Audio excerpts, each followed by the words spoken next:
Brilliant stuff. And with that, we shall move on to Bellew of the Week for episode 518. Matt is here. You heard from him just. My co-host. You've got Andy on as well. And rapping Rob Kelly, who might be interested in this one. MTK enforcer Rick Graville sent it to me a couple of weeks ago. Oh, no.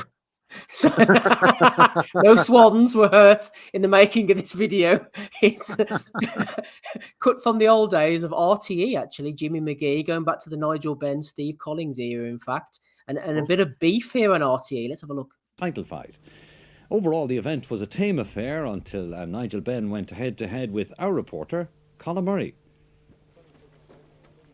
It was a beautiful day here in Manchester as world super middleweight champion Stephen Collins and challenger Nigel Benn came head-to-head for a press conference to announce their forthcoming title fight at the city's 9X Arena on Saturday the 6th of July. But it wasn't all plain sailing, however, with the world champion, fans, media and promoter Frank Warren all waiting Godot-like on the arrival of the unpredictable former WBC champion. I'm very disappointed in him, but at least he's going to be here today, unlike last time. We didn't show up at all. And then at just after 1 o'clock, more than 90 minutes late for the scheduled 11:30 a.m. press conference, Nigel Benn arrived to the Victoria and Albert Hotel in Manchester. Inside, it was a relatively tame affair, with both fighters proclaiming their mutual respect, until Ben, who apologized for his extremely late arrival, took exception to my question as to the reason for it. Afterwards, he refused to speak to RTE, obviously having taken umbrage at being queried. Nigel, I didn't mean to insult you. I'm sorry about that. No, honestly, genuinely. I wasn't trying to insult you. Don't disrespect me, mate. No, I'm not trying to. I'm not in any sense trying to disrespect. Why would you take umbrage at a valid question? No, don't be disrespectful to me. And that's it. That's what I'm saying. But I mean, it was a reasonable question to ask you if you were 90 minutes late. Why? Talking about respect, don't talk to me like that. Despite the long wait, however, a patient Steve Collins is very much looking forward to their forthcoming clash. Fucking bend on the gas, man. Jimmy McGee gets stuck in there at the end. Jimmy McGee, packing a hunky-dory, stuck it in his pocket. Shit. Wasn't that interesting though, Rob? Especially considering the way the Sun has approached things. What I found from this clip was he says, "Oh, you're an hour and a half late, Nigel. Why? Don't disrespect me. Don't disrespect me." Well, I mean, is that not a fair enough question? Where's the disrespect? I just don't know why. Nigel Benn where he is, mate. That's what I'm saying. I don't understand why these Irish journalists want to press boxers. It's like your man Joe Malloy wanting to press Roy Jones on the cockfighting. Well, Roy, would you change your views on cockfighting right here on this fucking interview? Roy's like, no, I just suck my dick. Fuck off. Interesting though that he goes to the disrespect line, isn't it? From such a mild. Jimmy McGee was going to stick the nut on him, man. Kelly Maloney style. He was going to fucking stick the nut on him there at the end. See him, don't fucking talk to me like that. I didn't say it. Little shoulder roll there from Jimmy McGee. If I was 50 years younger, I would have beat your ass. You wouldn't do shit. Good times indeed. Thank you to MTK enforcer Rick Graville for throwing that one our way. The bouts have flown thick and fast, Matty. As you said earlier, hammering Hank Lundy, Teflon Fitness Promotions and Stay Ready Promotions. Next week, yeah. Presents Basement Brawls. That was yesterday, Saturday the 8th of April. V-Hustle went in against Davon. This was in Philadelphia. Should have got your ass up there, Matty. What happened? Yeah, I have no Who idea, won? to be honest. I don't know.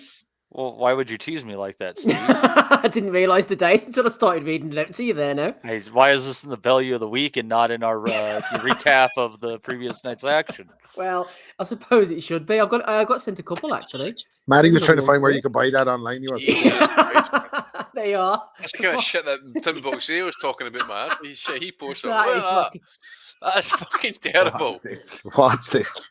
Who the fuck in their right mind, man, would even think that's appropriate or even... I mean, look, why have they got a cunt here in the fluorescent vest look like he's looking for, like, some cunts fell out of the rail and doing the fucking cliffside or something like that, you know? Well, who are they? Looks like the cover from a fucking 80s B movie, doesn't it? Like, is that like Drew McIntyre at the top there, but is it he's...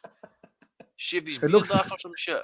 It looks like these two fellas having a fisticuffs have formed some kind of unlikely alliance on a prison chain gang, and they're going to break out by fucking, and then a series of adventures is going to ensue, doesn't it? It's got fake actors though, and it's Jean-Claude Van.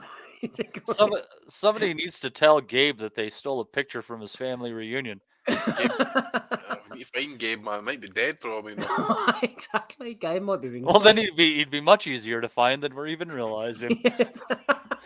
Hopefully somebody Depends. finds him in the basement. Basement brawls, Matty, mate. There you go. We've been looking for him this whole time. Maybe it is the basement. Maybe he is so big that they have hollowed out Gabe and are now having fights within him. Show us that poster again, man. Fuck's sake. Look at that. They formed an unlikely alliance in the prison chain gang. They killed his brother. Now it's time for revenge. It's like the A-Team fucking revisited there. Yeah, but that headband dude does kind of look like a pussy version of that big Korean guy in fucking Bloodsport. Bolo Young. Bolo Young guy. That was a big son of a bitch, man. My God, was he massive. What's Chivaret's got to do with this? This fucking sponsor in the background. What's going on up there?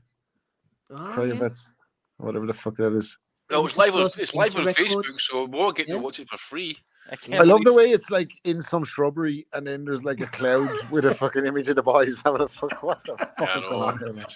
It's like some sort of fucking like hanging garden, like Guards of Babylon or some shit that's meant to fucking represent it or whatever. And that, eh? What a fucking clusterfuck that is, man. Great stuff. Belongs in the Bellew of the Week. Talking to clusterfucks, we mentioned Amir earlier. He tweeted out on the 10th of May, 2012. Why do all drug users have excuses? Peterson's where he had low testosterone, so took a booster and steroids. Plus, why didn't he declare it?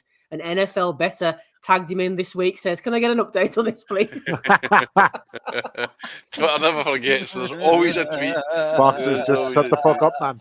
Don't have an opinion on anything. Shut the fuck up, because they're coming for you. Every time you fucking fuck up, they're coming back for you. They're coming for you. Tell you what else is coming for you, Andy. Big John comes to play Easter Thursday. They are. He's on all sorts of things now. There he is. Big John meets Big Bang Jang. I'm not sure how that went on Bosch TV. Mate, can you imagine what the kind of when they two met to discuss Chinese food, man? The meeting of the minds of that, the connoisseurs fucking delight. Billy Zhang is like, I never fucking seen chicken balls. What are you talking about, man? We don't have that. What are you talking about? Big John is probably confused. He's like, are you the fighter or the person bringing my takeaway? I swear, man, right? I got onto Ozzy. I hate Ozzy, man, because I did not know who Big John was. And now he's in all my algorithms. Like, all his content keeps coming up on my Instagram. There's one fucking video he does with Elle Brooke, man, and it's like, oh, John, you filled me right up and all but now I need to go your balls. John's like, hang on, I'm a married man. And then she pulls out like 2 chicken balls and just squeezes them. John makes an orgasm face. And then there's another one where like his son is driving off in the car, and then like Elle Brooke pulls her head up like as if and he's like, my son used to be a virgin, but he's not a virgin, boss. And I'm like, what the fuck kind of content is this? Like, who's watching this shit? What the fuck? Oh, I hate him. I fucking hate Big John, man. I'll get you watch his videos. Oh, I got sent a video this week. I forgot to cut it, for fuck's sake. He was at the rugby or something.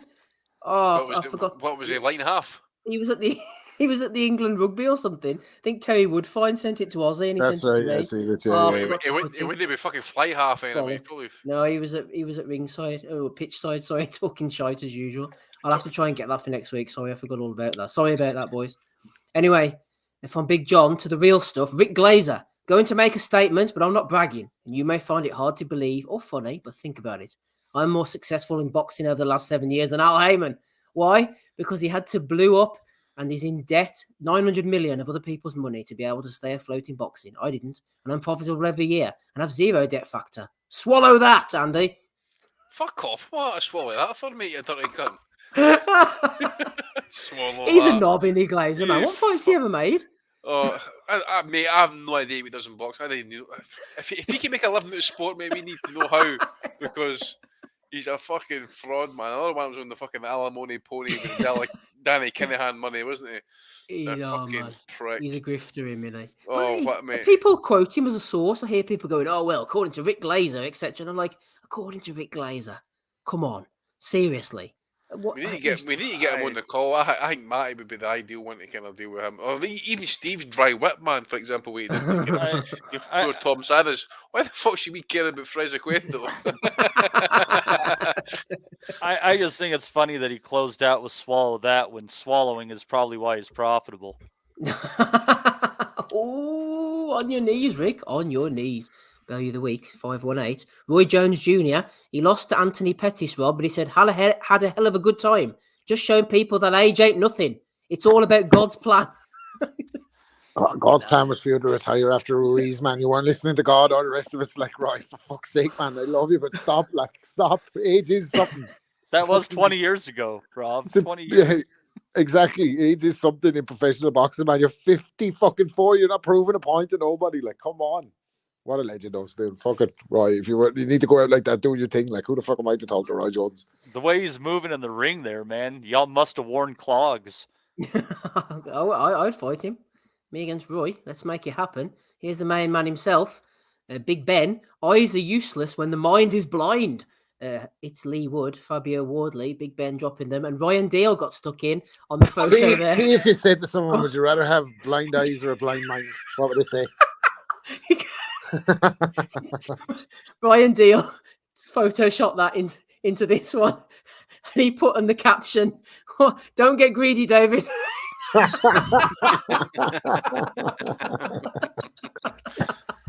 He's brutal, isn't he? Brutal Mente. Brutal Mente. What a man, Ryan Deal. He's been up to no good. Here he is again. The guard having a shower. I can't remember if that was him or Damo. They're all throwing them out left, right, and centre every week. Oh, wonderfully creepy. Wonderfully creative. One thing the guard would approve of, Matty, is Anthony Yiggett. Can you dig it? Can you dig it? Yeah, baby. That's scarier than his punch power, that, isn't it, for me? And you know, his punch power, mate. He might put them with some force. You never know. What's he wearing? A little dress? Well, Rob, what do you wear when you go to a bisexual orgy? By the way, Sweden's quite a kind of very cosmopolitan country, Rob. It's very open sexually. See some weird shit happening. Like you've got, oh mate, I tell you, see all the steam rooms and that, man. It's unisex. Sights you see in it, man. It's incredible. You see fucking tall, short, fat, thin, blonde, dark, whatever you want, mate. They're all a bit pale for me out that way. It's a little bit more fucking south of the border. But anyway, let's not go there. Fucking hell. Well, actually, Rob, you're going to exactly the right place where you need to be right now with the quote. Black couples tweeted out, "God when?" And Clarissa said, "God, I literally pray for this. Send him down, Lord. Send him on down." Few boys in the chat to take that up. I'd say, Clarissa, if you're fucking interested.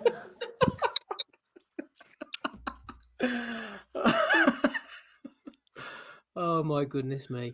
Ricky Gravel will be up for that. Would he bobbing in a swimming pool with Clarissa Shields? I'd say he would. He certainly would. This one, Andy, I'm incredibly disappointed to say I'm now hearing that I will be removed from the May 20th card. This is Ellie Scottney in Dublin due to Chantal Cameron and her management insisting to my promoter that I'm not allowed to be on undercard because of who trains me. I'm not so sure about Bellew of the week. It's a messy old situation, this, isn't it? Yeah, I don't know what to say about it, to be fair, actually, because I haven't really kind of followed it. It's just, if it's true, it's a fucking shit situation, to be fair. But it's a world title fight as well at the end of the day. Yep. I think Yves Ludabella I think is it his fighter, I think, is involved as well. Shane McGuigan's the man in the middle, isn't he? And there's some kind of beef, and there's MTK. Yeah, but is Scotland no fought in Cameron's cards before with Shane McGuigan as the man, or quite possibly the trainer and that. So it makes no sense. It's odd, very odd. I think Eddie's got an interview. I've not seen it, but some people maybe be able to fill us in the chat what Eddie said. But it was basically saying, I think, roughly along the lines that he had a choice to deal with it. To be fair, mate, I really don't know. What's meant to have gone on between the two of them? It's all very hush-hush, isn't it? There's NDAs and all that. Yeah, I don't know. She put something out, didn't she, about going up and down from Northampton to London and training on her own. And I think it's just got messy, Rob, to be honest.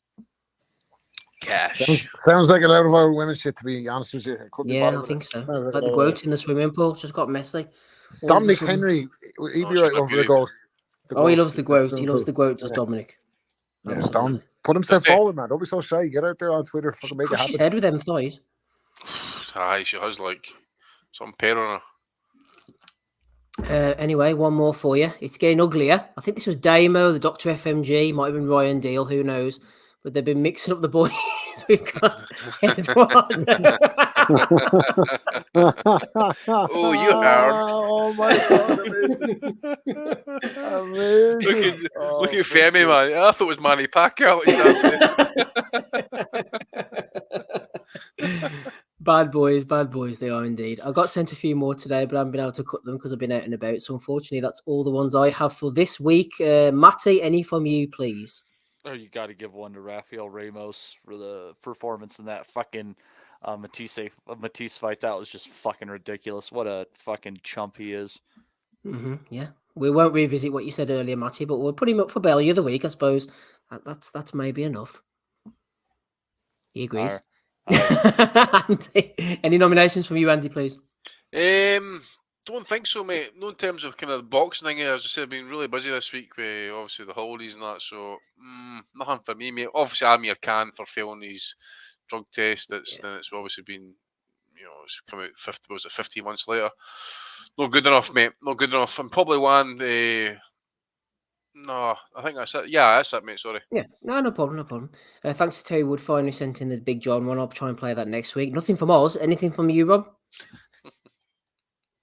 Fucking Jermaine Franklin's trainer clapped back at Anthony Bellew, didn't he, this week? He said Lorenzo Reynolds has called out Tony Bellew following their clash. He said, "I'm in the shape of my life.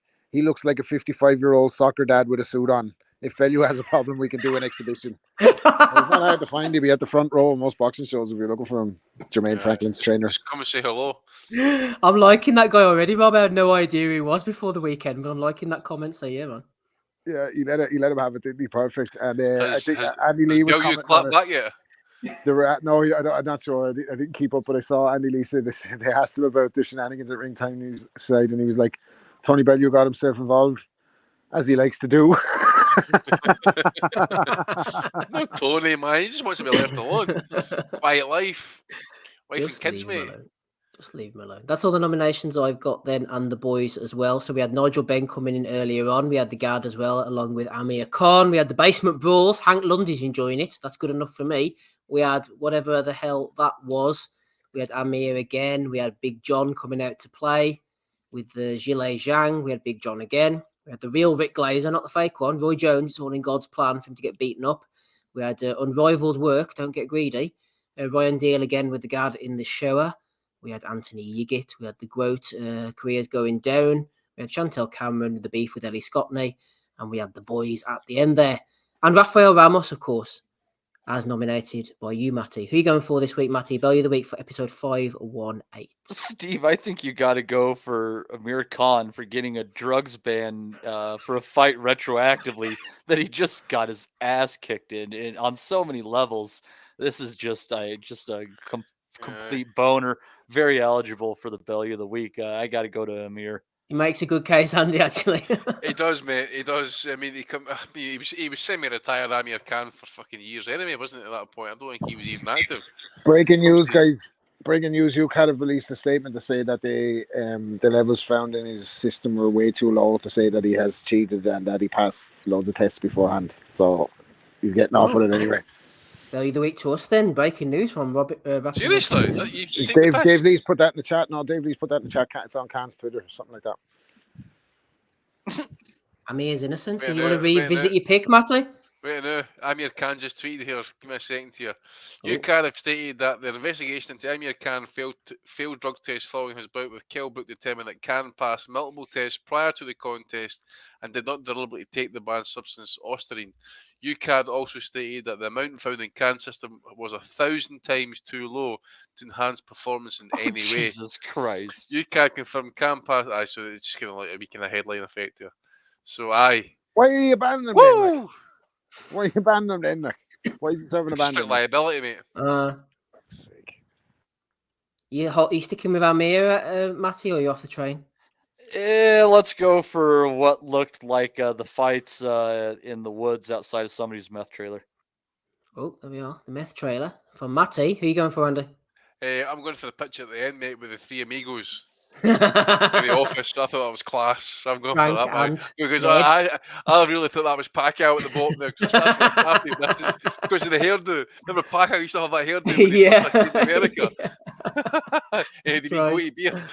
Oh gosh, yeah, that's right. Go back a while there. Good stuff. Rob, who are you going for, please?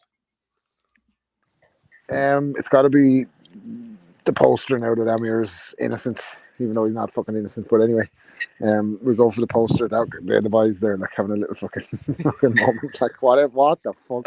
Who's made that poster? Like, for fuck's sake, Ryan Deal, get yourself out there, man. Fuck's sake.